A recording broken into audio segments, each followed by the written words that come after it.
I just want you to know I think you're fabulous. Thank you. I've had the pleasure of being here for 10 days, and you are my favorite speaker. Oh, thank you. Thank you. There is a theory that 85% of chronic disease has an emotional component. What do you think of that? Well, I think that, again, looking at the whole, everything affects everything. Food affects your mood affects your food choices, your mood and your food affect your gut microbiome, the microbiome affects your mood. So I think the key is to make sure that we don't get myopic about the way we handle people. And so one of the things, in addition, another fundamental concept about the way that we help people, in addition to the informed decision-making, making evidence-based decisions. Whatever you want to do in response to the evidence is up to you. Our job is to put the evidence in front of you. But the second thing is to look at the totality of what is going on. And so I think sometimes we get a little bit too geeked up about broccoli and rice, thinking it's going to fix everything. It fixes a lot of things, but it doesn't fix everything. And so it's an interesting thing that happened after Forks Over Knives is our business changed a little bit, and we started getting an influx of the sick vegans.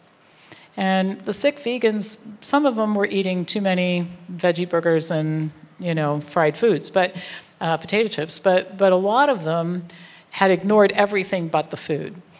They're still having useless tests done by doctors who are enthusiastic about testing. They're taking supplements that are dangerous. They have not resolved the issues associated with how happy or not their lives are. They don't exercise. So I think that we have to look at whole person health. And I think that the biggest advancements, we've talked a little bit at one of the panel discussions about marketing this message, and I think the biggest thing that we could do that would make the message more appealing to people, one of the biggest things, is to package it up with a whole person approach that says the totality of everything you do and everything you eat and everything you think and all of the whole package comprises who you are today. And if you're not happy with who you are and where you are today, you're not going to resolve that without paying attention to all of it.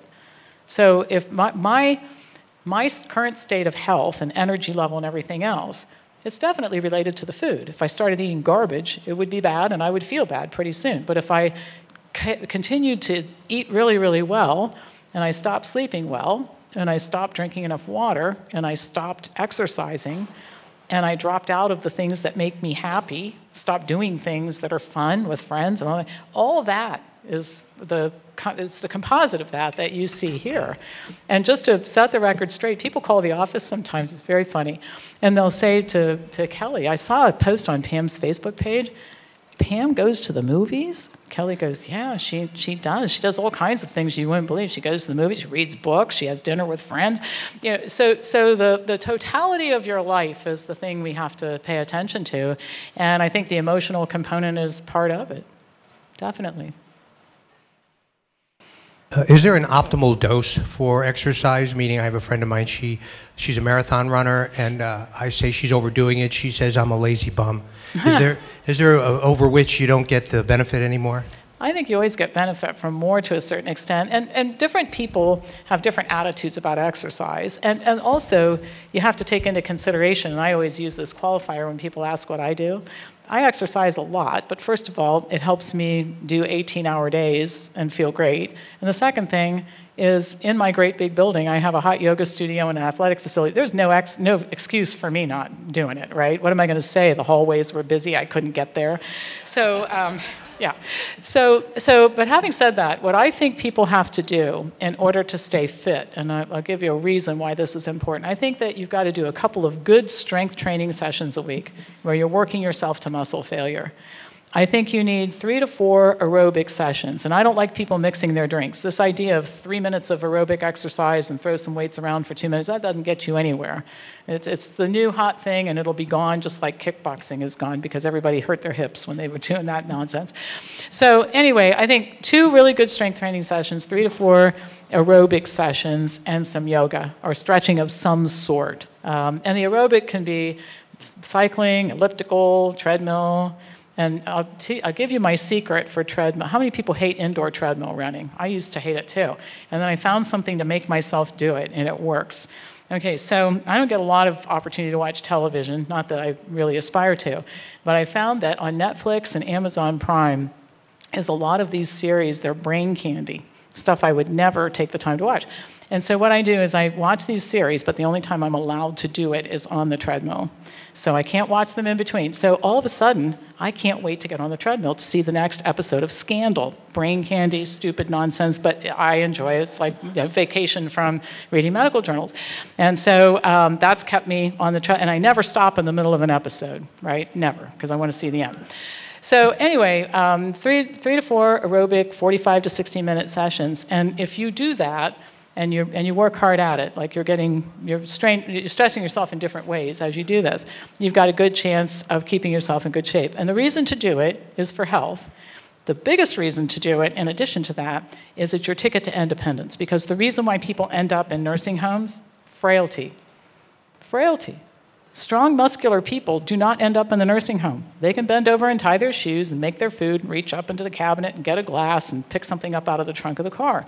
So if you want to live independently for the rest of your life, you're going to have to get physically active. And I think that's, anything beyond what I just told you is great, but you got to do those things. Okay? Hi. I'm a little nervous doing this, but first of all, what I'm about to say is I'm not here to offend anybody, because I know I will. My daughter is a pescatarian, vegan, vegetarian, depending what day we're on. And I was thinking of taking her to a nutritionist, because I told her if she wants to be completely vegan, we need to make sure she's getting all the proper nutrients in her body, and I'd have no problem with her even cutting out fish. And there's 2 nutritionists I was looking at, but I feel that you should look what you preach. And I was looking at 2 nutritionists. One looked obvious. Now, I'm not talking whether they exercise, whatever, because I don't know. But one looked in shape, and the other one looked, well, the pictures showed they were like 40, 50 pounds overweight. And, and they were completely different pricing. But when I look at someone I'm going to hire in that way, nutritionists, to me, they should look like what they preach. And if someone looks like they're 40, 50 pounds overweight, it doesn't mean they're a bad person, not saying that, but to me it's not like they're completely doing what they're selling to others.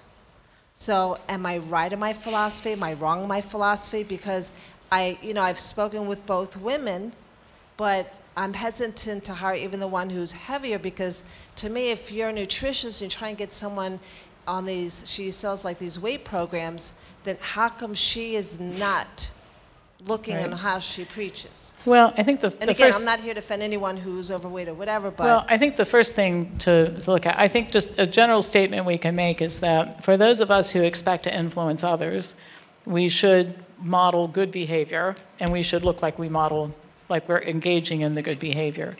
Having said that, some people are works in progress. In other words, if you're 50 pounds overweight, but you used to be 150 pounds overweight, then you may well be following your plan. In the nutrition field, in the healthcare field, this issue of, I think you have to look at how a person can help you. In other words, the appearance of the person in the nutrition field is important, but so is what is it that they're doing? Like, how did you arrive at your conclusions? What is it that you teach? In the nutrition field, I think simpler is better. In other words, the more complex the plan, the more suspicious I am of it.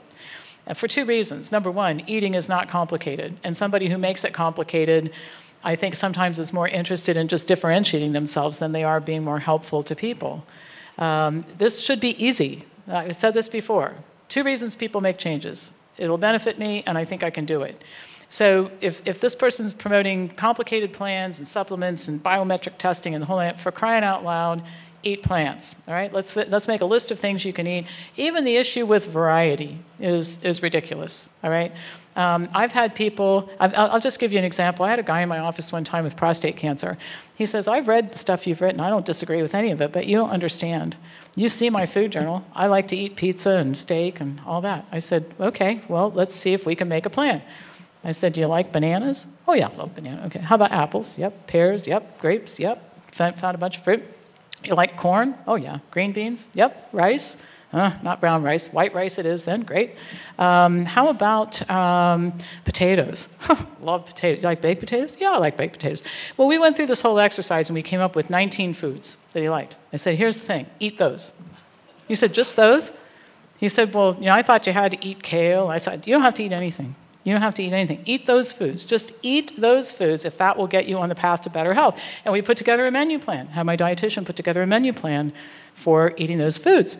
And what's interesting is, and people would say, oh my gosh, that's a repetitive diet, and where's the leafy this and the green that and the whole... Well, listen, we got to get started, and we should stop making this so hard. So we put this together, and then what was interesting is this guy and his wife are yoga students, and he would pop in my office every once in a while and say, you'll never guess what I did this morning. What's that? He goes, I had a green smoothie. I said, really? He goes, yeah. He goes, wasn't bad. I said, I know, some of this stuff's pretty good. So you get people down the path. So my whole thing is simplicity. We have got to get to the simplicity of this and stop thinking of ways to make it so hard. And so anybody who complicates it, out in my book. Right? Hi. You're Hi. amazing. Thank you. Thank you. I have a 26-year-old daughter. She is on Prozac and Vyvanse for ADD, and I have no idea how to even approach her. She sees that I'm vegan. I went to Hippocrates, and I started that journey 4 years ago, and she says, Ma, I'd like to go. But she's so stuck on her meds and terrified, even when I approach the subject, terrified to be without them. Mm-hmm. She's not vegan at all, but she is on a healthier food plan today. She's cut out all sugars and white flours and stuff. We both belong to Overeaters Anonymous, which has helped me stay on this food plan. So what advice do you have on how to help her? Well, I think the first thing is, with everybody, we have to create a zone of safety.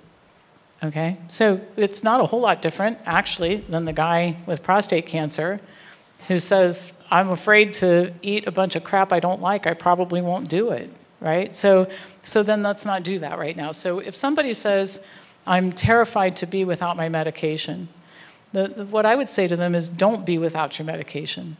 Why don't we just start investigating things while you're on your medication? And if you decide, after learning a lot about this, that you want to stay on your meds, so be it. And if you decide that you want to do something different, I'll help you. But I think the key is, what people are afraid of is losing their autonomy. They're afraid that somebody's going to make them do something, and then it's not going to turn out so well. And usually when people get forced into doing something, even if it's a good something, it doesn't turn out so well. So I would just make it very, very safe for your daughter and say, we won't do anything until you're ready to do it, and maybe we won't do anything at all, but why don't you and I start looking into this and see what we find out? And at any time, if you decide you want to make a move, I'm going to help you with it. How about that? Okay. Thanks, Doctor, for sharing your expertise and for caring for us. Two things. I want to share an inspirational thought from Jack LaLanne, the guru of exercise. He said, I don't always like the thought of having to exercise. He says, but what makes me do it is the feeling afterwards. Mm-hmm. And the second thing is, has there been any clinical trials showing that 60 minutes of exercise is better than 30 minutes? Yeah, I think that the length of exercise has some importance in that in an aerobic, when you're doing aerobic exercise, for example, you have to spend a certain amount of time in your target heart zone to start burning fat and to really elevate your metabolism and get the benefit from exercise. And so, the person training for the marathon, you don't have to go that far. Maybe you'll never run a marathon, but I tell people you should spend 45 to 60 minutes doing your aerobic exercise and a good 35 to 45 minute strength training session that stresses you. I mean, you have to keep working harder at it so that you keep getting better. Now, you might say, well, how much better can you get? Well, at my age, I'm 63, so I'm not necessarily thinking I'm going to become more athletic as much as I am working harder to stay put, because I don't want to go backwards, right? And it's harder. I used to get away with a whole lot more when I was 25 than I can now, at the age of 63. Missing a week of workouts, which I hardly ever do, but when it happens for some uncontrollable reason, it hurts a lot more now than it did when I was 30. So work harder to stay even when you're older. I think we have time for maybe one or two more. Yeah. Comment. Running doesn't feel good to me, but recently I learned power walking, and I find that works really well. Find something you like. That's the key. Question is, I know that exposure to mold is not good. But if you're exposed to mold and you do the lifestyle change, the whole food, plant-based, is that going to help with that issue? What I'm trying to say, because for 35 years I know pesticide exposure is not good, but often we talk about things, but we don't have a healthy lifestyle. So are we... Right. So in the interest of time, I'm going to answer your question. So the first thing is that human bodies are remarkably resilient and able to detoxify toxins. And we've actually been exposed to them for our entire time on the planet, and they used to be a whole lot more threatening, and we somehow survived as a species. So when people start talking about herbicides and pesticides and mold and those kinds of things, I think we have to be respectful and mindful of the fact that these are factors, they're growing factors, and we probably should do something sooner rather than later about them. Having said that, the conversion to a health-promoting diet is always a good idea, and I think it's important not to attribute symptoms that are easily attributable to diet and lifestyle choices to other things. So when people come to see me and they're diabetic, I've never seen somebody who became diabetic because of glyphosate exposure. They're eating fat, they're overweight, they're eating a terrible diet, and that's the thing that you change. Now, that's not to say that glyphosate exposure or mold exposure isn't important. It's to say that we're overblowing the influence of those things on chronic degenerative conditions. And I think we do that at the peril of not being taken seriously by people who read the science. So it's important to keep those things in mind, and we should be very proactive about them.